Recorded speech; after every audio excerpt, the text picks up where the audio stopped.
So I'm going to need for us to have a minimum of chitter-chatter in between things, so that I don't completely lose my voice by the end of the evening. But before we do our warm-up, on your chair you should have found a sheet. It's two-sided. About marking your score. We talked about this a little bit last week, and enough of you were interested in some kind of help with that. So I'm going to just go through it really quickly and kind of give some suggestions. I think a lot of it is pretty self-explanatory, and some of it you may use and some of it you may not. So I've broken it down into kind of types of things that you might need to mark in your score. And the first group is breathing and phrasing. So I've given you 3 different notations that you can use in your score to indicate when you should take a full breath, when we're making a lift, and drawing a kind of a curved line to indicate where you should not breathe. I think those 3 are pretty self-explanatory. The next group, the first one maybe is not as self-explanatory. So what I'm talking about here is a way of marking in your score exactly where you should put the ending consonant of a word. So in this example, I've imagined that we have a word that ends with et, right? And so if I or another conductor have told you to put the T on the tied 8th note, that would be a way that you could sort of, you could indicate that. And sometimes I like to write the consonant again where the placement of it is, especially if it's far away from where the consonant is written.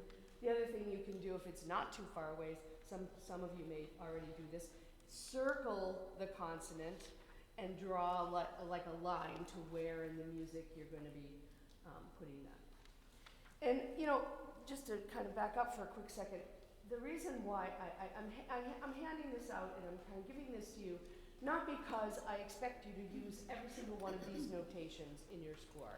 Obviously, you know, maybe you've gotten your own shorthand. But what I really encourage you to do is to at least write something, right?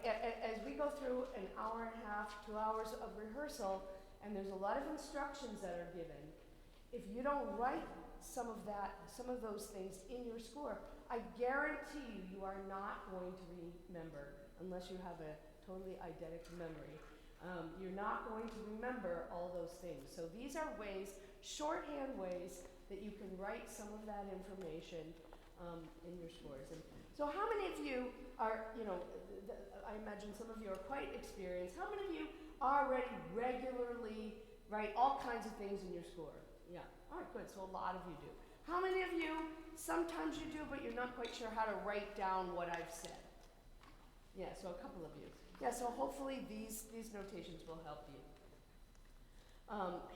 Continuing with the text, so I've given you a notation of how you can say which syllable is stressed and which one is unstressed. Then I gave you a little bit of kind of IPA light here under pronunciation. There's, of course, many more IPA symbols. And I know that for some of you, you might look at some of these and say, well, that's not going to mean anything to me if I write that in my score. And that's true at first, but if you get in the habit, like for example, if I tell you that a syllable is to be a schwa, like sofa, that syllable there, how are you going to write that down, right? So the upside down E is a really good way, once you kind of know in your mind, oh, if I see that upside down E, I know that's what that means. And some of the other, you know, of course, for the syllable E, you could just write E.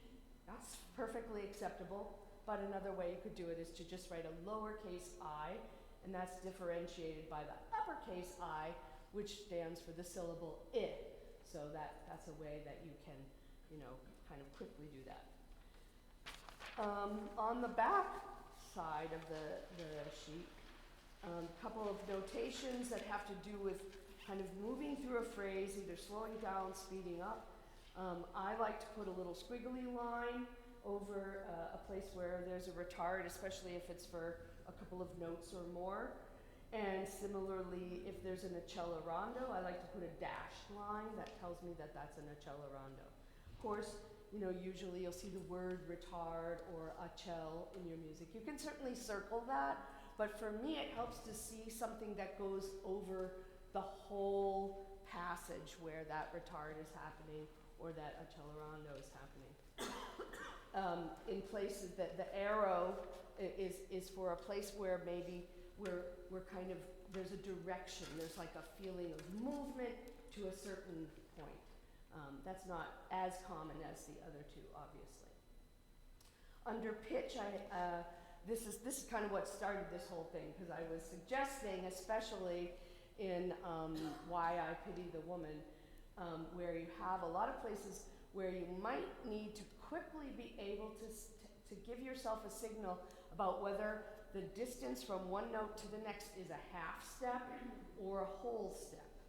So the little caret symbol and the bracket, kind of, if you think about the spanning the little lines through the caret or the bracket, if you kind of put that over the two notes, that's a way that your eye might, especially once you get used to that notation, you'd be able to quickly see, oh, that's a half step. I don't have to go, wait, is it G flat, is it G natural? Just kind of knowing that. Of course, for larger intervals, mostly you won't put this, but just I think probably for major and minor thirds is probably the most used thing that you might mark something to say, oh, this is a minor third, not a major third. And the way that we kind of spell that out is we use a lowercase m for minor and an uppercase m for major.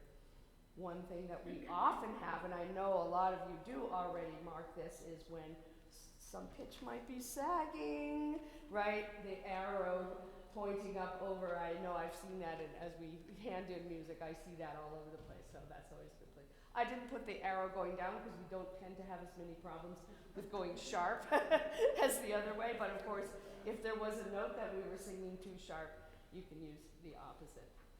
And then finally, the last group, my favorite, eyeglasses, watch the conductor. Right? Some of you might have some other way of marking that. I've just gotten used to drawing those little eyeglasses real quick. Underneath that, and I hope this kind of makes sense, I just drew a little of an example here, and actually this is the first bar, the rhythm of the first bar when we come in on I Rise.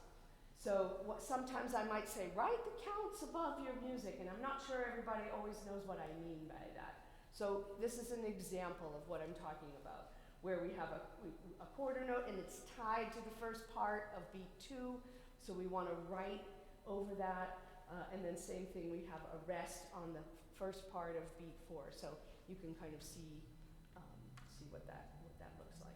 I find that very helpful. I was talking to my other half, who also marks her music a lot, and she puts just slashes, so some of you might do that. I personally like to write the numbers of the beats because, yeah, while it's helpful to see, okay, there's a beat, but like, am I on the end of 3? Am I on the end of 2? I like to put the numbers in myself, but you can, of course, do it however. And then the final group are, I didn't give you any example, just things that you would want to write at the bottom of a page when you have a tricky page turn, right? Obviously, you might want to tell yourself to turn the page quicker, and you might want to write what your next word is. You might want to write what the next note is, so that if you're turning that page and you maybe don't get the page turned quite as quickly as you'd like, you have that information. So those are the things. You can just keep this in your folder or whatever, and if some of those help you, that's great. All right. All right, let's warm up. Everybody up. So we're going to continue with what we were exploring last time. We spent a lot of time talking about just preparing our body for singing and posture. So before we kind of adjust our posture, let's just do a quick little bit of any kind of stretching or movement that you'd like to do that's going to help you just get a little bit loose in your body.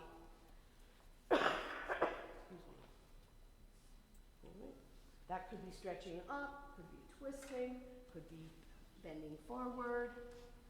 As long as you're not whacking into anybody, anything is fair game.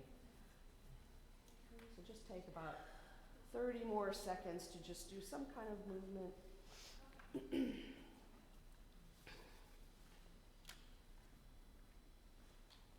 Don't forget about your neck, right? And maybe a little bit of shoulders. All right, so come back to a standing posture. So just thinking, just kind of reminding ourselves what we talked about with posture, I want to kind of underscore the main reason that we care about posture or that we care about, that loosening up that we do is that we want to have a foundation where our body is loose and relaxed, yet very grounded and supported, so that a not great singing posture, would be something where we don't have a firm grounding, where we're crunched in some way, or maybe we're too, standing at military attention. That's not good either, even though it might seem like, it looks like what, Catholic school tells you your posture should be, right? So the main thing that we want is we want our bodies to feel loose, relaxed, and supported. That's always what we're going for. So that could be, if we're feeling partway through that our shoulders are getting scrunched up, just that little bit of loosening. If we're feeling like we're getting tense and our knees are locking up, just jogging our knees just a little bit. All of that kind of thing. If we're feeling like somehow we're off kilter, just coming back so that our hips are centered over our feet and our chest is centered over our hips and everything is aligned. That's the goal with that work on our posture. So just take 15 seconds and make sure and just feel for yourself. I want you to just starting at your feet. You don't even necessarily have to do anything, but just feeling what everything feels like, starting from your feet and working your way up through your body to the top of your head. Just kind of feeling what that feels like. And if there's something that's crunched or that isn't quite aligned, fix it. Okay? All right. Good. Yeah. You all look really great. Nobody looks like they're too tense, and everybody looks like you're ready to sing. And then we're going to do a little bit more work on our breath. We started talking about that a little bit last week, but we're going to do a little bit more. So one of the things that preparing our body does, of course, is it gives us the space to get a good breath, right? So let's just take a couple breaths in, just regular breaths, just feeling what the breath feels like as you breathe in and breathing out. Just normally, nothing weird or out of the ordinary. Just breathe in a couple times. Feel that sensation and feel what happens as you breathe out. You should feel just a little bit of softening in the body as you breathe out, a little bit of expansion as you breathe in, and a little bit of softening as you breathe out. That's just normal. That happens all day, every day, right? You wouldn't be alive if you didn't breathe all day, right? So when we sing, we don't have to do too much different than that, but we probably need a little bit more air than you need. So that's really the only difference. I think sometimes when we do breathing exercises, when we get ready to sing, we tense up, we feel like we have to do all these things, right? But we don't really have to do that. But what we do want to do is make sure that we're maximizing the air that we can take in, and that we're supporting and carefully letting the air go out. So let's just take this time a little bit more intentional breath. I want you to just place one hand right here, just under your rib cage. So you should feel that sort of soft space between where your rib cage comes together, right? And I just want you to take a deep breath in, feeling that expansion, and then just exhaling. And you should feel that hand moving just a little bit, right? Everybody feeling that? Yeah? Good. All right? Good. This time we're going to breathe in just the way we just did, and what I want you to do on an S sound is we're just going to exhale that on that S over 12 counts, okay? So we're just going to take a deep breath in, and 1, 2, 3, 4, 5, 6, 7, 8, 9, 10, 11, 12, and release any air that's left. Yeah. So not too hard, right? So this time we're going to add a little bit of voice to that, not pitch so much, but I just want you to do on instead of on s, but v. All right. So same thing. You're just going to take a deep breath in, and then we're going to exhale on a v sound over the same 12 counts. You're going to find it's a little harder because the v needs a little more air than the s does. Okay. So take a big breath in, and v, 2, 3, 4, 5, 6, 7, 8, 9, 10, 11, 12, and release in. It's a little harder, right? Yeah. How many of you felt like you were almost about to run out of air at the end of it? Yeah, me too. Already. Yeah. So that's the idea, is to kind of, to feel that expansion, and then allowing ourselves to exhale, but with a little bit more control than you might do. You know, if you're just sitting on your couch, you take a nice deep breath, and you might go, you might let the air go out all the time, but in this case, we have to sing through a line. All right, let's have C major. Just do this a little bit. Okay, that's a lip trill, right? So we're going to go on this note. Oh no, I lied. We're going to just go up to 5 and back down, right? You have to keep this loose. I promise you your lips are going to tickle after a little bit, but I won't make you do it for too long. But you'll feel that connection when you do the lip trill. I know everybody hates to do it, but you'll feel that connection with the breath when you do that. Here we go. Breathing in and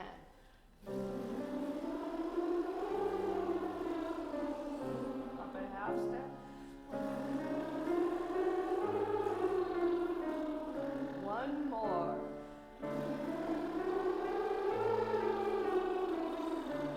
Lips getting tickling? Yeah, you'll find that, yeah. So, but did you feel that connection as you did that? Did you feel that sort of almost instantaneous when you do the lip trill? Because there's not you don't have that open sound to kind of get that. Did you have a question? Yeah, what's happening with your teeth? I'm gritting them. You shouldn't be, no. Yeah, my teeth are open when I do it. So if you're clenching your teeth, it's hard to stay relaxed enough to keep the lip trill going. Yeah. All right. So moving on from that, we're going to move from talking about breath, excuse me, to talking about the next step that we want to think about as we make a free and open and beautiful sound, which has to do with our embouchure. How many of you have heard that word embouchure? If you're a wind player, you probably have, right? So that means basically the shape of your mouth, basically, is what it means, right? And for wind players, they use that in terms of playing the flute or playing the oboe. But for singers, we use it too. And that can change. Next week, we'll talk a little bit about vowel color, and this is a little bit starting in that direction. But what we want to think about is kind of a shape of our mouths that has some height to it. Like a lot of times I'll say tall vowel, so that. But also space inside, that's part of the embouchure too, right? To not close down the space that we have. So let's just sing on a G above middle C. And we're going to sing just the syllable ma. Sing that for me. Great. So let's sing that, and we're going to make our vowel as flat as we can. So thinking very sideways. Ma. so that our mouth is kind of spread that way. So singing that same pitch. Great, so that's a very bright and flat vowel. Now let's go the opposite way and thinking as tall and long as we can, okay? And same note.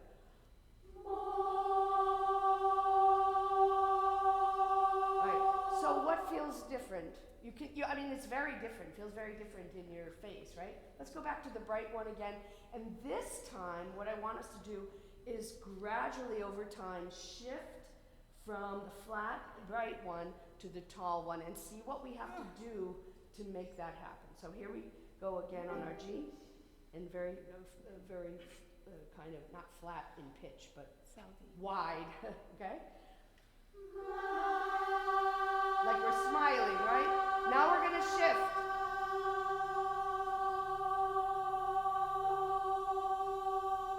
Great, so somebody tell me, what did you have to change in order to shift from one to the other? What changed? The shape. So think about the corners of your mouth. What happened with the corners of your mouth? Coming in together, right? And what happens with your jaw? Comes down a little bit. Now, I know that the dropping the jaw is it's a little bit of a sticky wicket because sometimes people force that, right? We don't want that, right? We just want a natural round shape, all right? Now, let's take and just get a little bit more warmed up because that was a lot of talking and experimenting. Let's come back to C major, and we're going to kind of use our vowels to make that shift from the more bright to the taller. On mi, me, ma, mo, mu. Mi, me, ma, mo, mu. Mi, me, ma, mo, mu. Mi, me, ma, mo, mu. So what happens if now the mi is obviously kind of almost naturally kind of bright like that, but what happens if we start our mi already a little bit towards that more tall sound? Let's see if that helps that transition through those vowels, and we'll talk more about vowels next week, but if that helps us to not have to make such a big change as we go, right? Wherever we just were. Mi, me, ma, mo, mu. Mi, me, ma, mo, mu. And breath. Mi, me, ma, mo, mu. Mi, me, ma, mo, mu. Mi, me, ma, mo, mu. Mi, me, ma, mo, mu. Last one. Mi, me, ma, mo, mu. Great, and let's have F sharp major.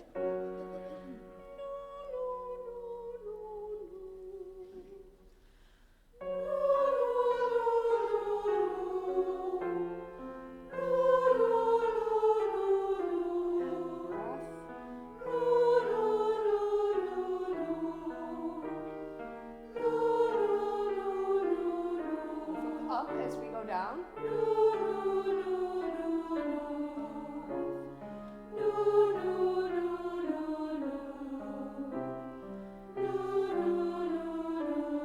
Great, so as we began that, where we began, probably it felt more flute-like, right? We were kind of up in this sort of head space.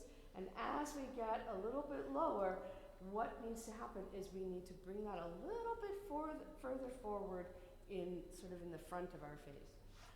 We'll talk more about that, and we'll also talk more about descending lines as we work through our little exploration of this. But let's keep going with that, and so bringing our new just a little bit more to the nose instead of up here, right? Wherever we just were.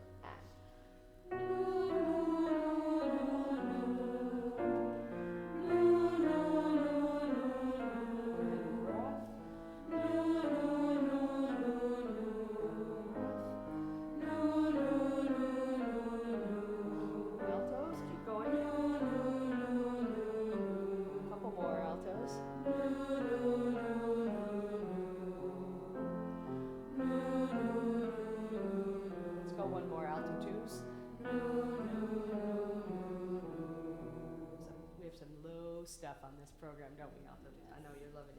And lastly, let's just get the voice going a little bit and work the top a little bit, but also keeping that tall vowel. Let's have C major. Excuse me. How wide the sky. And you'll notice all of those are tall vowels, right? And how wide the sky. How wide the sky. How wide the sky. And breath. How wide the sky. Bring the corners of your lips in. How wide the sky. That's it. How wide the sky. How wide the sky. Altos drop out when it gets too high. How wide the sky. How wide the sky. How wide the sky. How wide the sky. Tall.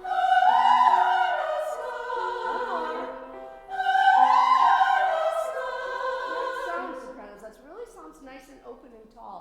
So it's, and I know it's really easy when we're doing warm-ups to focus on that, and it gets harder when we're reading repertoire.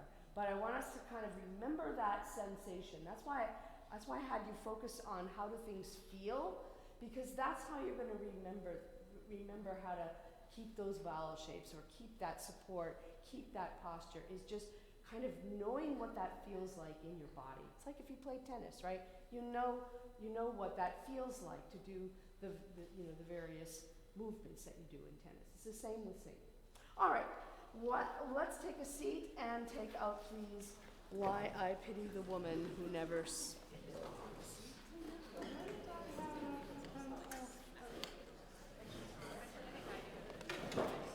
Do we need to adjust seating? I know people were... And I just cannot talk over you. Do we need to do any adjustments, or are you doing that? Okay. Great. All right, would you please take a look at page 12 in Why I Pity the Woman Who Never Stood. Page 12. So we're going to kind of dovetail a little bit what we did last time, and then explore some new material. So we're going to start right at the top of 12, pick up to the bottom of 12. The words are for she misses the thrill, right after drabble. See where that is? The first part of this is review, and then we'll see. 1, 2, and 1. For she misses the thrill, she misses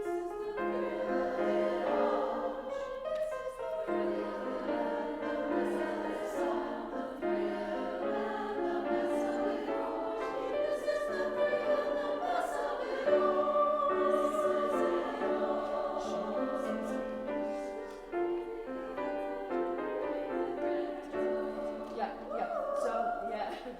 Good, I like that whoas for sopranos. Alto 2s.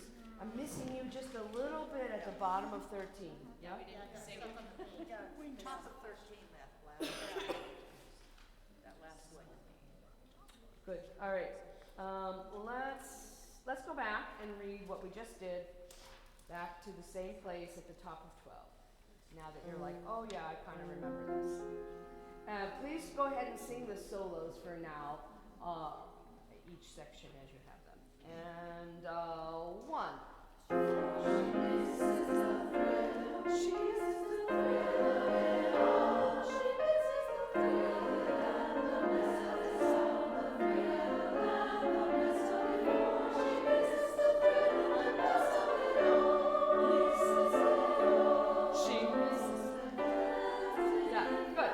Let's get the lower 3 parts. Let me hear the lower 3 parts. Pick up to measure 105. So everybody but first sopranos. What? It's 103 and 104 where we're going on. Okay, but I want to start here and then we'll work our way back. I hear you. So let me hear here's the C sharp, E, yeah, and 1.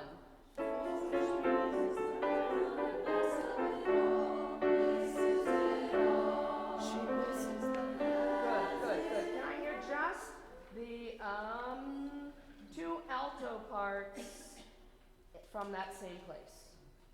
Pick up to 105. Now I promise we will go back and get the previous part. And a 1.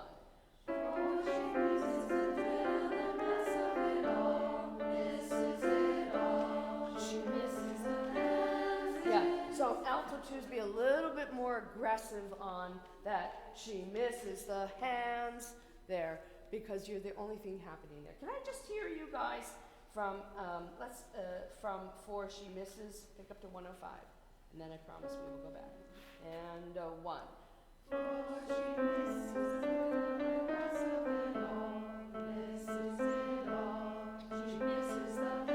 Yeah, so even if you get a little bit lost in the weeds in 105 and 106, make sure you come back in on that spot.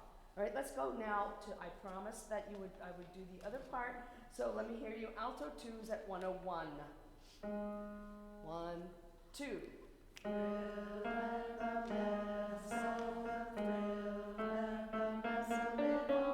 Yeah, listen to that and the mess.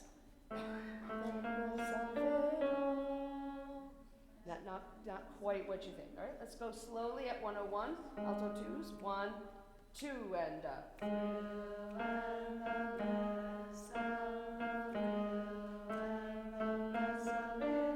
keep going.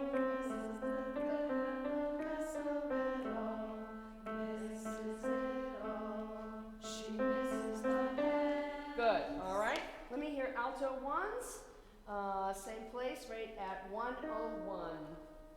Same slow tempo. 1 and a 2 and a.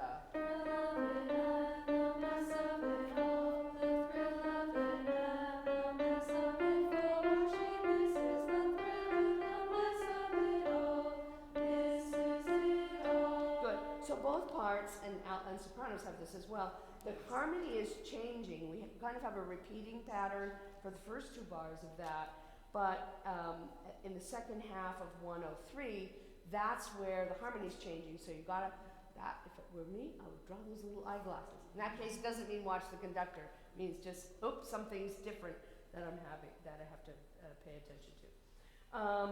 Let's hear the first sopranos, the measure before, the last measure of 12, and then the second sopranos coming in at 101. So both soprano parts from 100. And 1.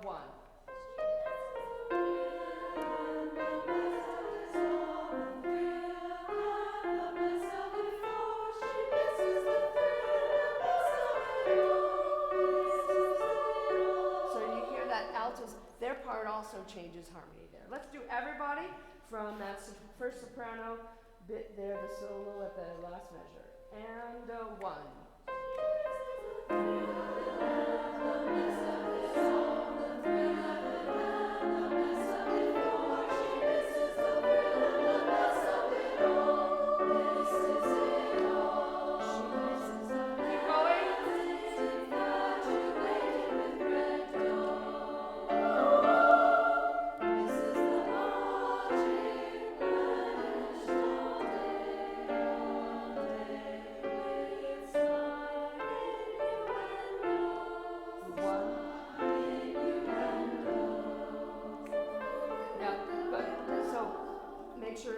Soprano 2s that you see, that top line in 117 is you, right? Just as it is at the top of that page.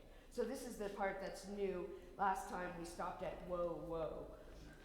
Excuse me. So let's go just right with sly innuendo. Don't worry too much right now about the grace note. Just think of it as just a little lean in to the half step below there. We don't need to make too much of it second sopranos, okay? Here we go, and 1. So we're starting with sly innuendo, pick up to 117. So that should be soprano 2s and alto 1s starting out. Alto 2s you're going to come in a few bars later. Everybody see where I am? Yes. And 1.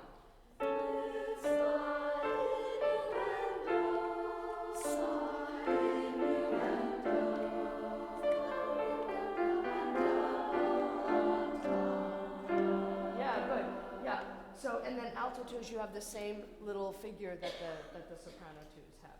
Let's get into that just a little bit. further, right? Everybody on hands at the top of the page. 1, 2, and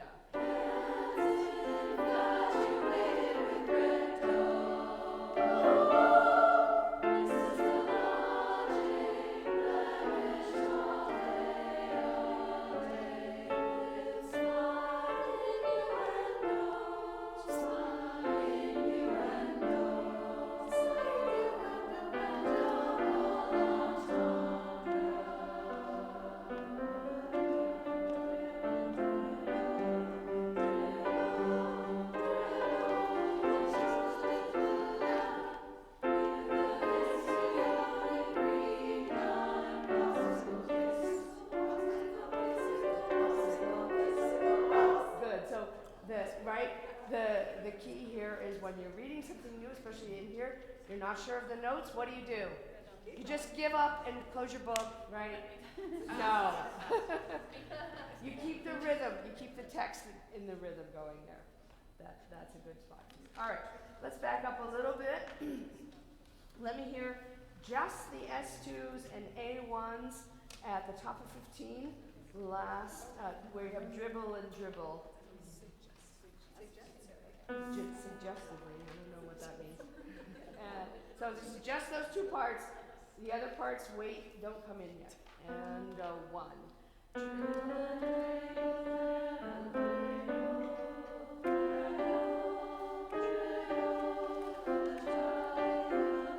Just that, just up to the child in the lap. Let's do that one more time.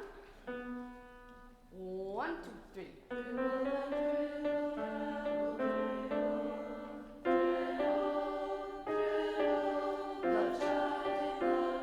And that's nice and short. Good.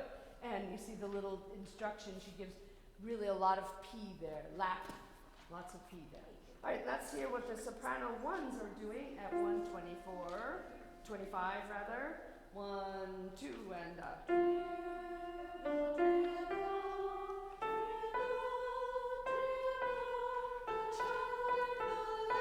Great, great. And let's put that together. Still no A2s just yet. Everybody at the upper 3 parts starting the last half of 124. And 1.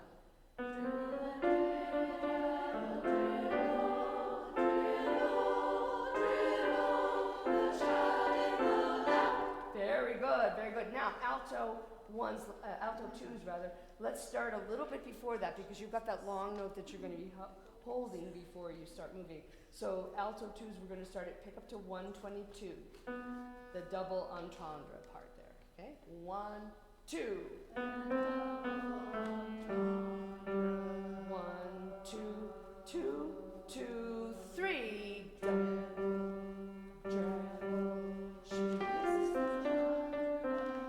Good. So just do that part where you have the big jump, just from the where you have dribble, dribble at 126, and 1.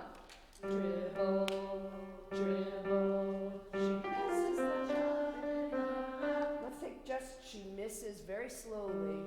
1, 2. She misses the child. Good. Good.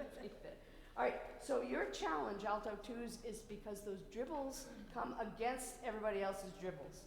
Okay. All right, so we're going to start everybody at and double entendre. Pick up to 122. 1 and a 2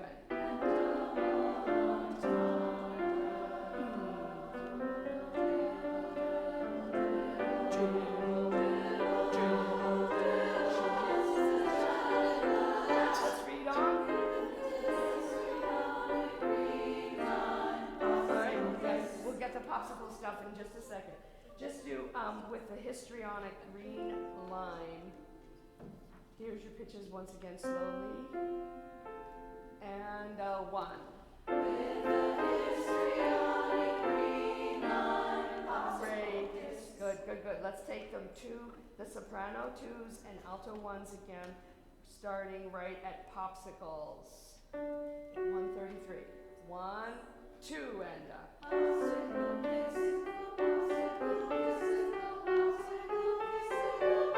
good. Let's take out apart just a little bit. Let me hear just the alto ones by yourselves at 133. 1 and a 2 and a popsicle kiss, popsicle kissicle, popsicle kissicle. Good. Just watch those last. This is a good place for that half step symbol that I just showed you a few minutes ago. Let me hear S2s at 133. 1, 2 and a popsicle kissicle, popsicle kiss, popsicle kissicle. So some of that time, alto ones and soprano twos are a little bit, you do hit some notes together, but then you kind of go apart. Let's put that together again. 133, those two middle parts. 1 and a 2 and a popsicle kissicle, popsicle kissicle, popsicle kissicle. Good. All right. Let's hear what the soprano ones are doing. Start from green line, just so we get into it. Ready, soprano ones and. Green line,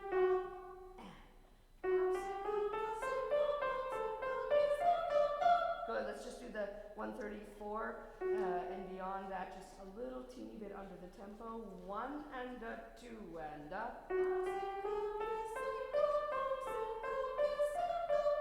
Good, and let's do it in tempo again, back to green line. 1 and a 2 and a.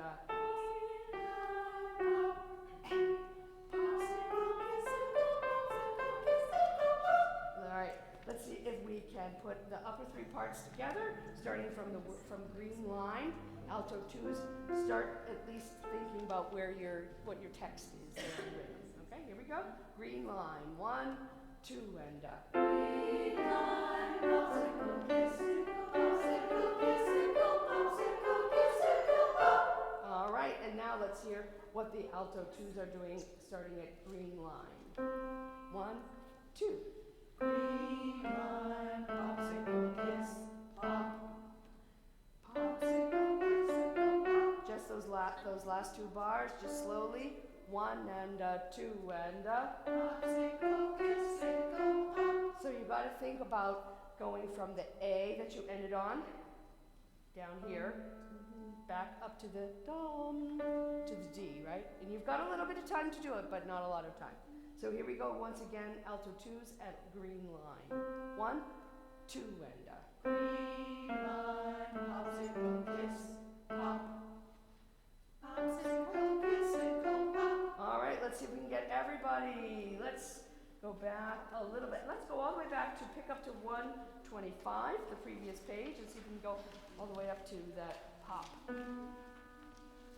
1, 2, 3.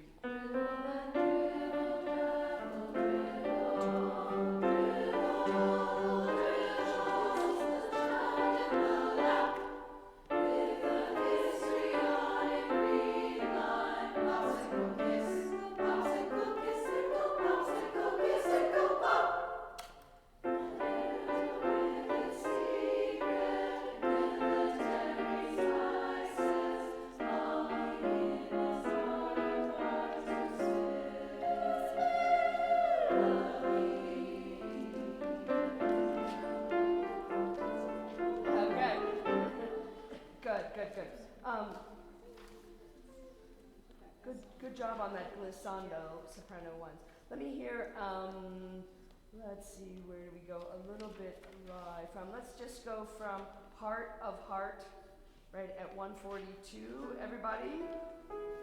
1, 2, and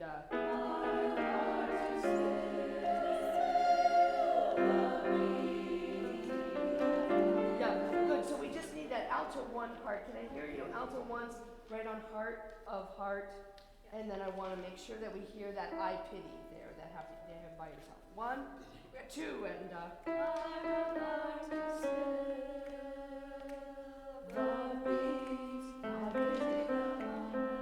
yeah, just do that last I pity.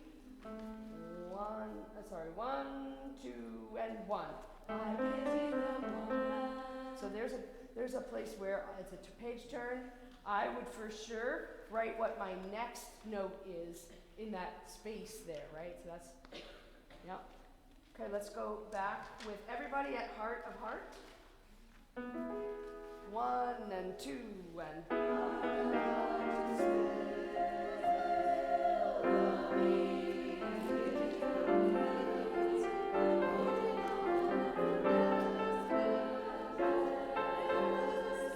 all right, good. We're almost there. So soprano ones, we're gonna have to divide. I'm gonna ask Mark if we can do what we're doing in the other piece where, what? I'm talking about, yeah, but it's just the soprano one part that splits.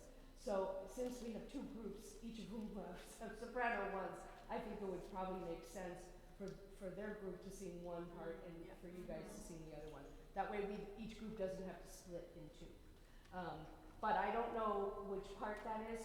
So for right now, just pick a part and we'll sing that. Let me hear soprano ones at pick up to 147. I pity the woman. 1 and 2.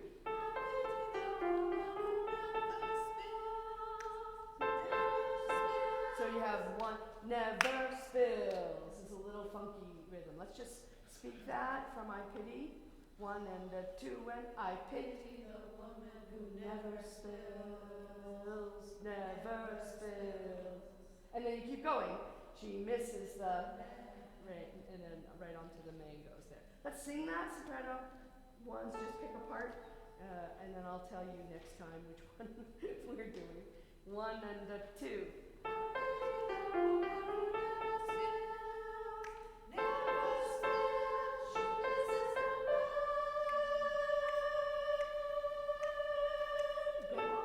Right, and then very end of that measure. Good, good. All right, let's hear this alto ones. We'll continue from what we just did before. So sing I pity the, and then woman. So this is the last few notes at the bottom of 17, right? See where I am? And a 1. I pity the woman who never spills. And then you're right off on the right after the downbeat in measure 150. Okay, let's do that one more time. Same place, and 1. I pity the woman never spills. Right, off on that. Good. Let's hear the soprano 2s from pick up to 146. 1 and 2.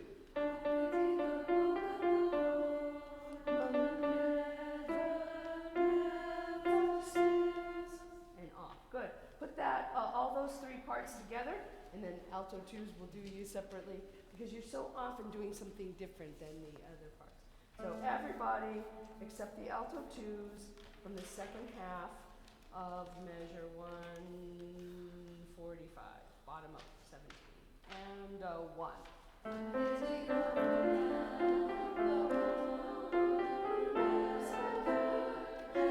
So soprano 1s and 2s, you're coming in on the last 8th note of that measure.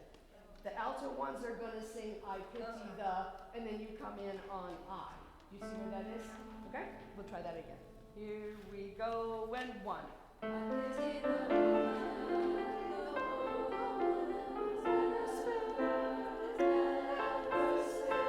Let's do that one more time. Let me hear just the sopranos by yourselves. Both parts. And 1 and 2.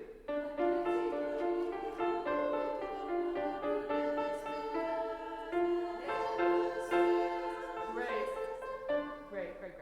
All right, let's put that. Let's jump to the alto 2s who've been sitting here so patiently. So alto 2s. Let's just start all the way up at spices at the top of that page, just so we can get into it. 1, 2. Spices, long days are the beans, the woman never spills. And right off on that, right? Don't hold spills too long. Let's do that whole thing once again from spices. 1 and 2 end. To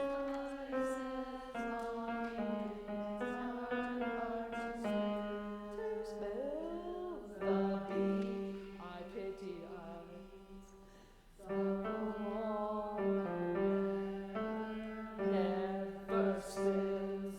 Great, let's see if we can put everybody together, starting from, pick up to page 17. So that's the kettle. 1 and a 2.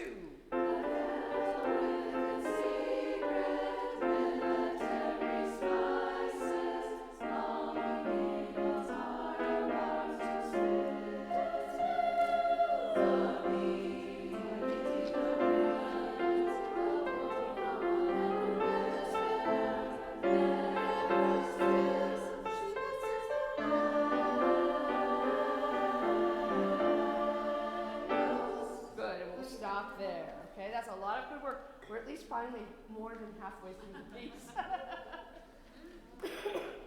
All right, good work on that. Keep working on that. I know altos spend a lot of time on it in sectional, so good for you. I know sopranos are going to be doing the same soon, right? Okay, good. All right, we are going to mercifully move on to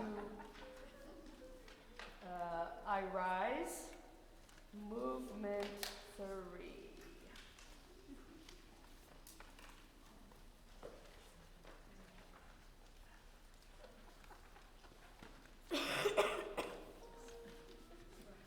And we're going to jump kind of towards the end of the piece, of this movement rather. And so if you would go to page 20.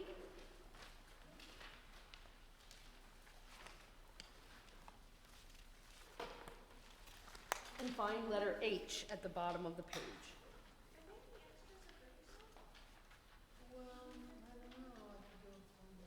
What are we missing?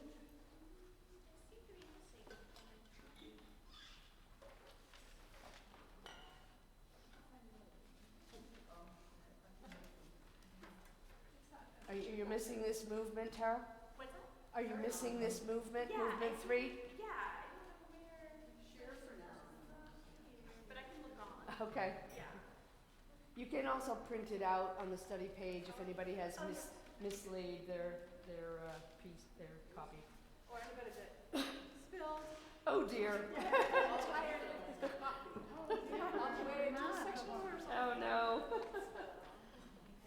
Well, you can print it out. I already printed 1 million copies at my church and paid for them, so you're on your own if you lost your copy. All right, so we're going to start at letter H with a little pickup with her muse by her side. Actually, before we do that, let me give you a little bit of a change.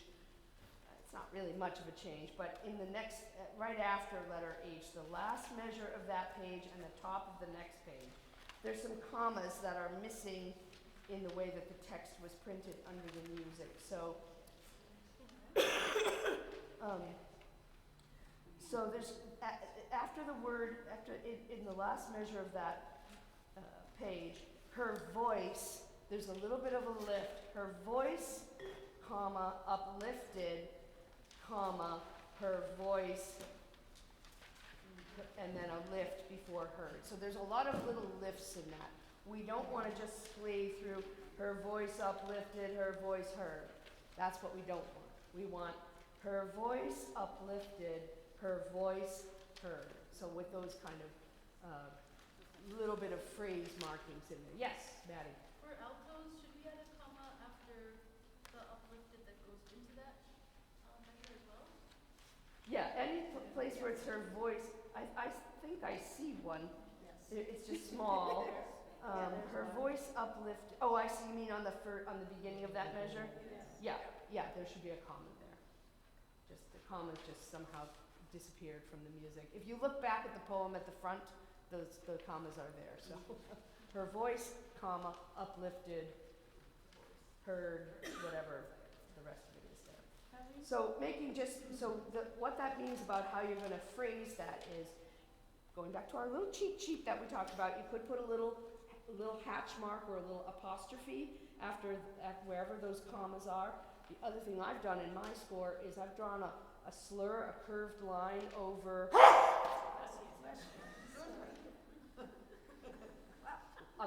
over like the word uplifted, so that kind of expands the page, right?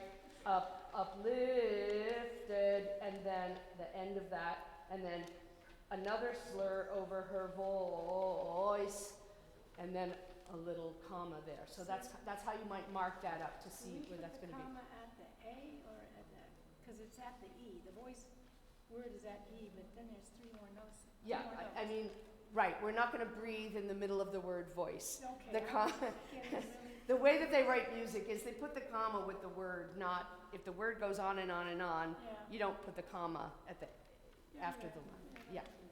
But that's why the little cheat sheet that I gave you, that's where you would mark where that lift is going to be. You put that little apostrophe, that little vertical line to show you that. You don't necessarily have to go by where the comma actually appears.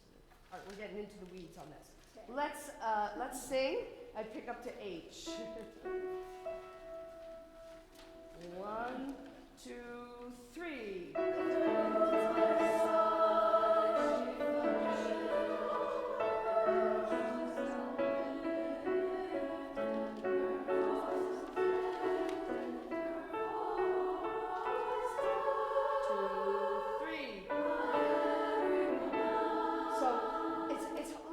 And it kind of feels a little bit almost like hyperventilating to make a breath between all those voices uplifted. But the one that's really important is her voice heard. And you can use the H will help you with that. All right, let's sing that again from pick up to H. 2 and 3.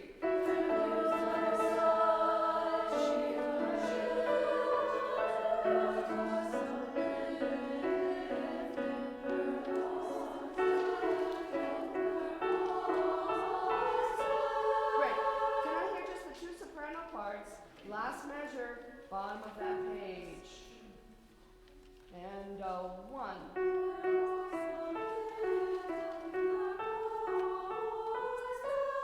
Yeah. Did you hear what they did, altos? How they put those in? Now you have it trickier because you have more notes, so it comes a little quicker. Let's hear your last 2 bars at the bottom of 20. 2 and 3.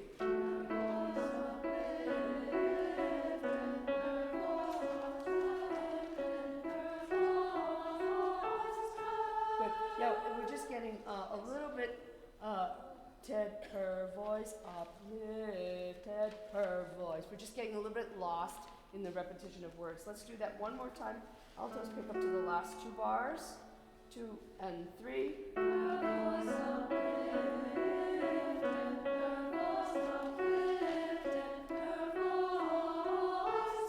Great, so now we've got the breaths in the right place. Let's see if we can connect a little bit more so that the dee da dee da dee are not bop bop bop bop bop. That's a little, so see if you can kind of connect that a little bit. Same thing. 2 and 3.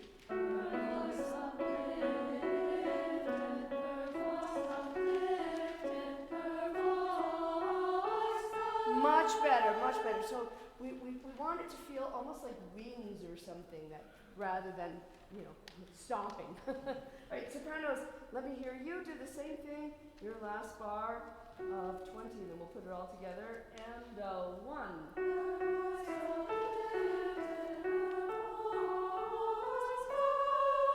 Great, everybody back to pick up to H, and we'll continue. 2 and 3.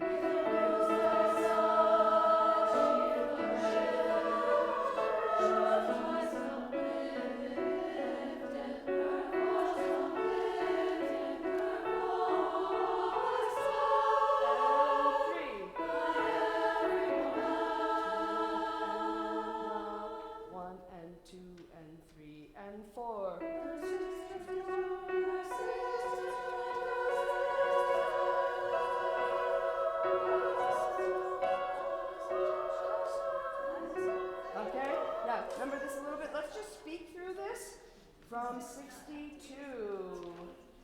And So first sopranos, just be aware that you're coming in quicker than you think. Don't wait the same amount of time as between the other parts. Here we go. Pick up to 62, 3 and 4. Her sisters join. Her sisters join. Her sisters join her across oceans and continents. Cross ocean continents. Yeah, so you're not together. Don't try to straighten it out. Don't try to straighten it out. Let me hear just the two alto parts right on the letter I, speaking that, just speaking. All right, so it sounds sort of echoey. And 1, cross ocean and continent, cross ocean and continent, and so forth. And once you get into that pattern, you're going to kind of mostly just stay there. Yeah. I think the hard thing is there's a rest right at letter I. So we go across, rest, cross oceans. Yeah. That's weird. So you have 2, 3, across, cross, O. Yeah. So here's a good place at the bottom of 21, because that's a page turn for you, right? No. Yeah. It's not? Oh, okay. Depending on how you have it. I thought it was because the page number's on the right-hand side. So, all right. So if it's not a page turn for you, then you just have to look ahead, right? If it is a page turn because of the way you put the piece in your book, then you just need to write a little rest notation. This is one of those times I was talking about giving yourself a hint about what's coming next at the bottom of the page. All right, sopranos, yours is more straightforward. So let's go back and to the bottom of 21 with pitch this time. Pick up to the bottom of 21, I should say. 3 and 4.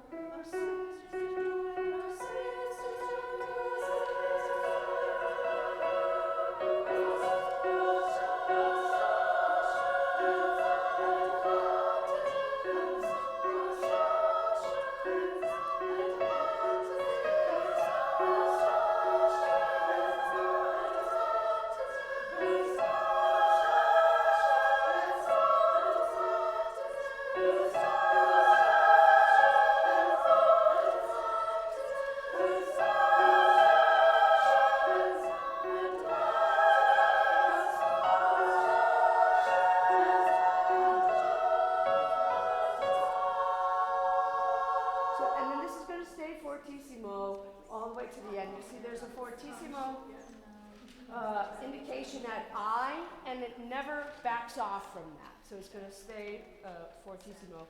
I, for myself, have written sempre fortissimo at the top of that last page just to remind myself that we aren't getting softer.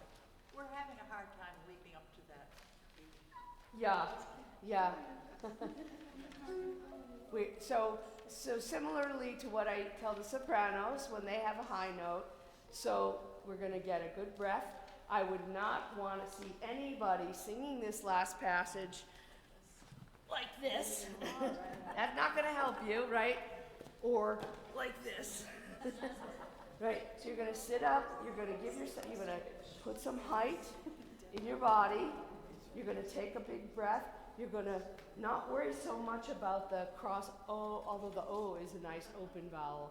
So you're just going to make that space for it and go for it. Okay? But let's do just the ending there because it does change a little bit. Let's take the two alto parts at 75, kick up to 75. So that's starting from alto 2s and continents. 1 and 2 and 3.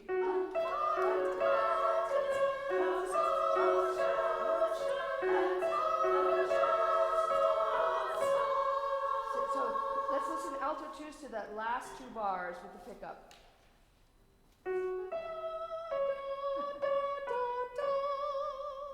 Right, sing that with me, altos. Just and it should be and oceans, not conscience. Oceans, take the C out of there. 2 and 3. Yeah, cross off the C because you're trying to sing continents, but it's not. It's oceans.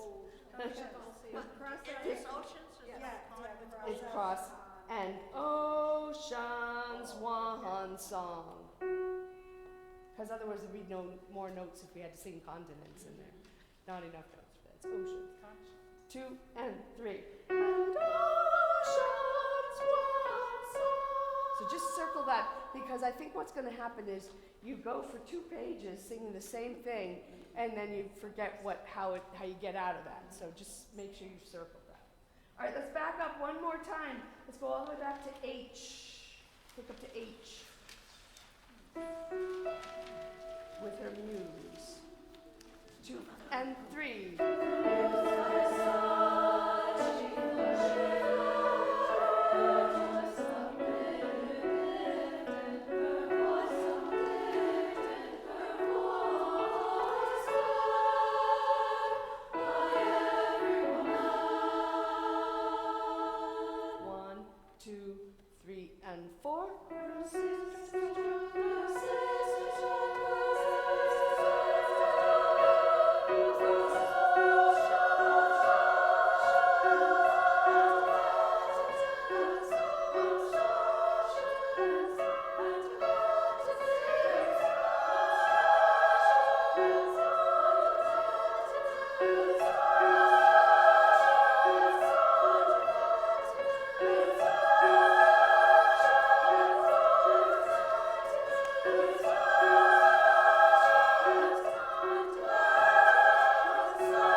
And so sopranos breathe somewhere in there and come back to that for a really long time to hold that. Okay, good, that's good. And do you remember last week when we looked at the very ending of the piece, that cross oceans and continents? Remember that's the part that comes back at the end. So now we've kind of heard that where it happens within the piece. Let's jump back a little bit further to F, which is on page 17.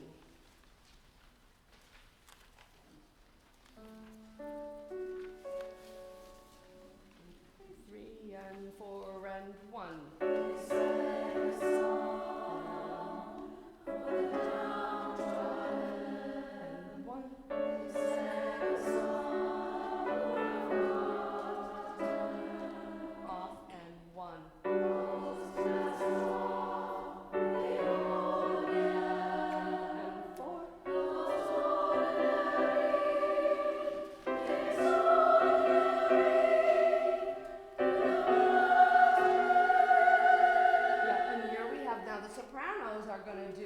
The same thing that the altos were doing of music.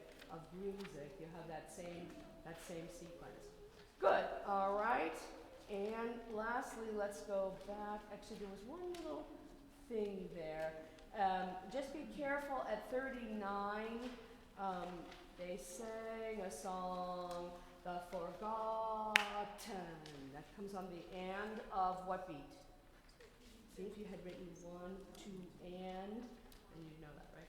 And then the next, those cast off we have, all right? Let's just sing a little bit of that again. It's starting at F. We won't do the whole thing. I want to try to sing this whole movement. And the 1. They sang a song. 1. For the downtrodden. And 1. They sang a song. For the forgotten. Off and 1. Those cast off. Behold again. And 4. Those ordinary.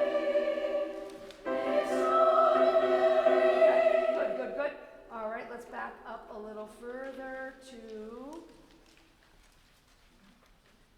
Let's sing the whole thing. Why don't you stand? We're going to just start at A.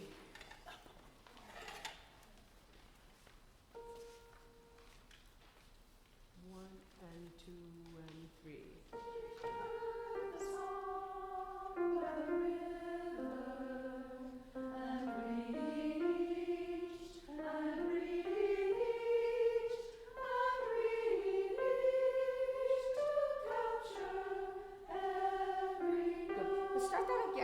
can we, thinking back to our warm-up, there's a lot of E vowels in this, right? Can we make those a little taller so that our sound has a little bit more roundness to it instead of by the river and reached. We want by the river and reached as tall as we can. So here we go again, altos. Otherwise, lovely. 2 and 3. She heard the song by the river and reached and reached and reached to capture every note, holding her treasure close to her heart. Good, and let's jump ahead to C where the sopranos come in. And 1.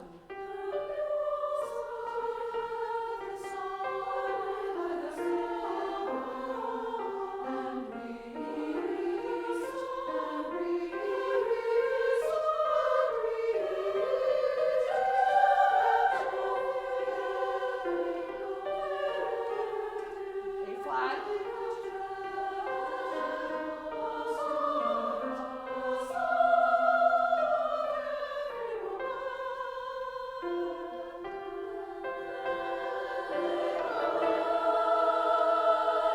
And then there's a little bit of orchestra here.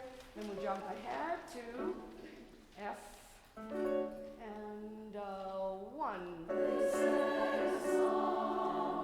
And 1. Downtrodden. 1. They sang a song.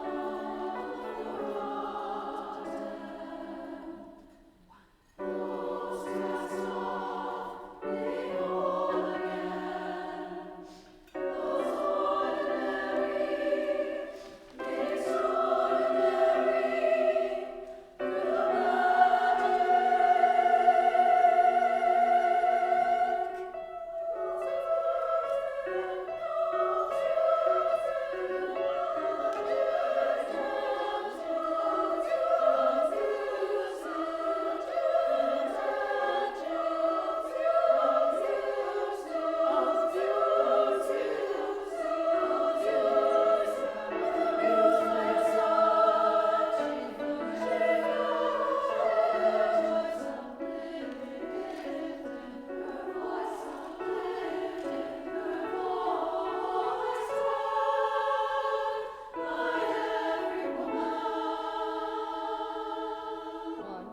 through the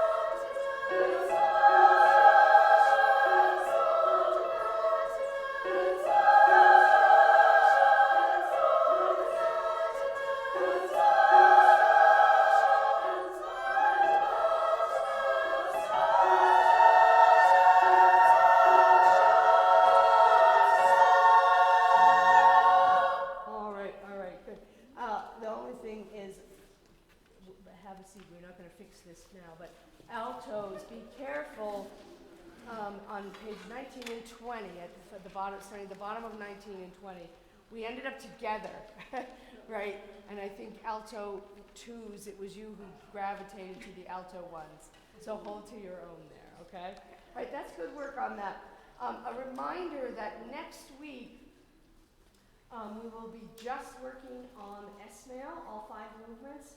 And my hope is that we will have some guests from Worcester joining us. We'll see, at least one, maybe more. She doesn't have a choice. No, well, I don't know. She has no voice at the moment, so we'll have to see if she has a voice. So, all right, that's what we have.